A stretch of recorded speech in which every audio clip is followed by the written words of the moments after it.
नमस्कार। Greater Nepal TV हेरेर बस्नुभएका तपाईँ सम्पूर्ण दर्शकवृन्दमा म विवश बुढाथोकी यो बसाइमा पनि उपस्थित भइसकेको छु। नेपालमा सुगौली सन्धि अघिको शाह वंशले आर्जेको भूमि फिर्ता गर्नुपर्छ भनेर अभियानहरू सक्रिय भएको दशक बितिसकेको छ। नेपालको इतिहासका सङ्कलक, संरक्षक, नेपालको पहिचान बचाउने युग स्रष्टा राष्ट्रगुरु योगी नरहरिनाथले सुगौली सन्धिमा नेपालको गुमेको भूभाग पुनः प्राप्ति गर्न विक्रम सम्वत 2054 साल असार 31 गते सर्वोच्च अदालतमा रिट दायर गराएका थिए। योगीजीको त्यो कदम नै नेपालको लागि विशाल नेपाल दाबी गर्ने प्रेरणा बनियो। सर्वोच्च अदालतमा दर्ता गरिएको सो रिट गायब पारिसकियो। तर पनि इन्डियाले नेपालमा गर्ने ज्यादतीको कारण त्यो विषय फेरि उठान भइरह्यो। योगीजीको प्रेरणाले धेरै देशप्रेमी नेपालीमा भूमि फिर्ता हुनुपर्छ भनेर आलेख लेख्ने आँट पनि आयो। सेनाका अवकाश प्राप्त व्यक्तित्व, पत्रकार, लेखकदेखि आम सर्वसाधारणमा विशाल नेपाल भन्ने शब्द गुन्जायमान हुँदै गयो।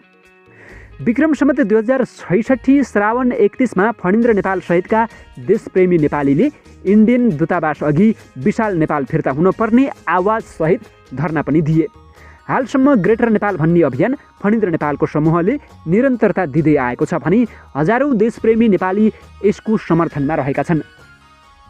विश्लेषक भरत दाहालले नेपालको राजनीतिको दशकौँको संलग्नता, अध्ययन, अवलोकन र मूल्याङ्कनको निष्कर्षसहित त्रिमूल नेपाल नामको नयाँ पार्टी खोलेका छन्, जसको प्रमुख एजेन्डामध्ये एक हो सुगौली सन्धिको अन्त्य। सुगौली सन्धि नउल्टाएसम्म नेपालको अवस्था दयनीय नै रहने उनको निष्कर्ष रहेको छ।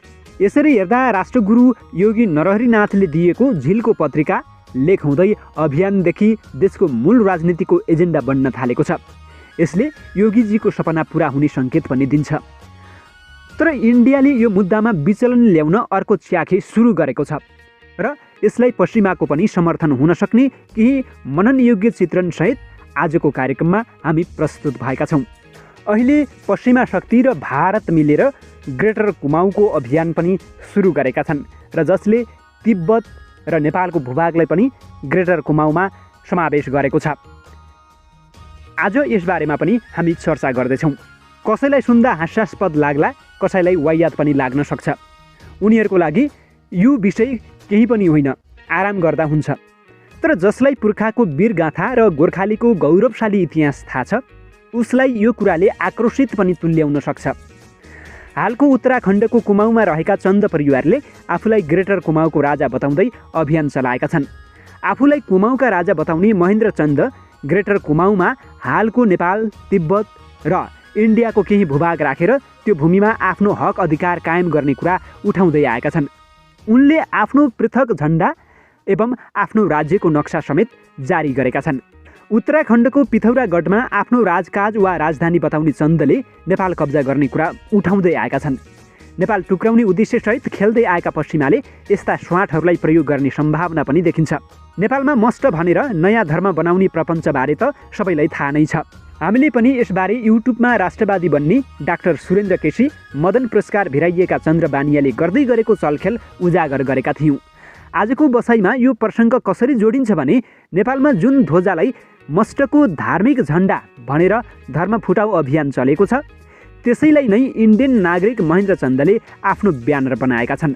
उनको यो अभियान इन्डियाको चाल पनि हुन सक्छ या पश्चिमाको पनि वा इन्डो पश्चिमाको संयुक्त पनि। किन भन्दा यिनले चीनको तिब्बत, ताइवान र सिन्जियाङलाई छुट्टै देशको रूपमा मान्यता दिने अभिव्यक्ति पनि दिएका छन्। गोर्खालीले जितेको भूमि जुन सुगौली सन्धिपछि गुम्यो, त्यसलाई यिनले नयाँ कुमाऊँ राज्यको रूपमा प्रस्तुत गर्नु, नेपाल कब्जा गर्ने कुरा गर्नु, मस्टको नयाँ धार्मिक झन्डा भनेर नेपालमा चलेको धर्म फुटाउ प्रपञ्चलाई आफ्नो ब्यानर बनाउनु, गोर्खालीको ऐतिहासिक कथनी एवं इतिहास आफ्नो बनाएर हालको नेपालमा राज गर्ने अभिव्यक्ति दिनु, तिब्बतलाई आफ्नो भूमि दाबी गर्दै चीनबाट अलग्याउने र आफूले कब्जा गर्ने फ्री तिब्बतको मुद्दा उठाउनु नै उनको गतिविधिको सारांश हो। र यी सबै कुराले इन्डो पश्चिमाहरूले अर्को च्याखे र प्यादाको रूपमा महेन्द्र चन्दलाई खटाएका हुन् वा उनीहरू सामु आफ्नो गतिविधिले प्यादा रोजिनको लागि आवेदन भर्दैछन् भन्ने कुरा प्रष्ट बुझ्न सकिन्छ। त्यस्ता फुटाउ र राज गरेका मतियारलाई न ऐतिहासिक तथ्य न प्रमाण, त्यसै बकबक नगर भन्ने सन्देश यसै बसाइबाट हामीले दिन चाहन्छौँ। र हाम्रो लागि अबको पथ अथवा अबको यात्रा कस्तो हुन जरुरी छ त? हरेक नेपालीले अब सुगौली सन्धि उल्टाउने र हाम्रो गौरवशाली गोर्खाली इतिहास बुझेर गोर्खा साम्राज्यको लागि अभियान थाल्न जरुरी छ। हामीसँग सन् 1816 मा गरेको सुगौली सन्धि र सन् 1923 मा गरेको नेपाल ब्रिटिस सन्धि छन्, जसले हामीलाई कानुनी रूपमा बलियो राख्छ। सँगै इन्डियासँग गरेको सन् 1950 को सन्धि पनि छ, जसले सुगौली सन्धि पनि खारेज भएको उल्लेख गर्छ। विशाल गोर्खा साम्राज्यको चीनसँगको र तिब्बतसँगको सन्धिले पनि गोर्खा साम्राज्यको सीमा र ऐतिहासिक तथ्यको पुष्टि गर्छ। यी आधारलाई टेकेर नै हामीले विशाल गोर्खा साम्राज्यको आवाज हौवा मात्र नभएर सत्य साबित हुन् भन्ने अडान लिन सकिन्छ।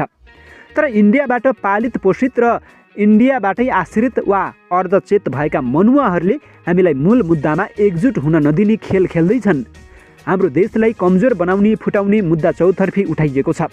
सबै गोर्खालीले अब आफू कमजोर नभई सुगौली सन्धि उल्टाउने र आफ्नो गुमेको भूभाग पाउनुपर्ने मागसहित एकजुट हुनुपर्ने बेला आइसकेको छ।